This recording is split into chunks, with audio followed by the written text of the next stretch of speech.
Airsoft je vo všeobecnosti dostupný pre ľudí rôzneho veku a pohlavia. Nie je to však pre každého. Takže na začiatok. Pre teba určite nie. Áno, ty, ktorý si myslíš, že na ihrisko príde s guličkou pred stánkou a hráči mu budú skákať pod bebečka. Ale nesrandujem. Airsoft je úplne pre každého a teraz vám poviem môj konkrétnejší názor o tom, že čo potrebujete na to, aby ste sa do niečoho ako Airsoft mohli pustiť.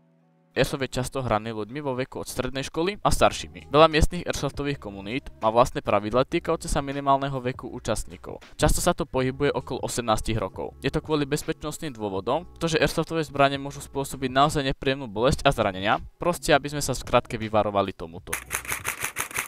Fuck you up.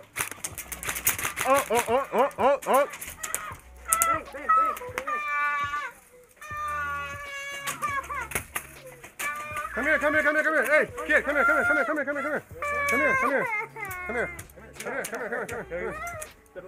What happened? Ľudia, ktorí majú záujem o taktické a strategické hry, môžu mať tendenciu byť pripravení zúčastniť sa hry Airsoftu viac ako tí, ktorí majú záujem o iné druhy zábavy, pretože Airsoft je predovšetkým tímová hra. Airsoft je fyzicky náročný, pretože zahrňuje beh, skákanie, plazenie a nosenie ťažkých výstrojových a zbraňových komponentov. Ľudia s dobrým zdravotným stavom a vytrvalosťou sa môžu v tejto aktivite cítiť pohodlnejšie, avšak stále je to naozaj riadny záber 5 hodín non-stop behať s týmto na sebe. Konec. Čo tebe? Nevypiť 8 litrov vody.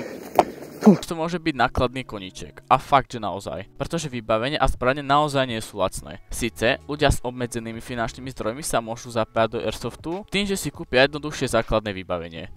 Pre niektorých ľudí je Airsoft atraktívny kvôli jeho schopnosti simulovať vojenské alebo taktické situácie.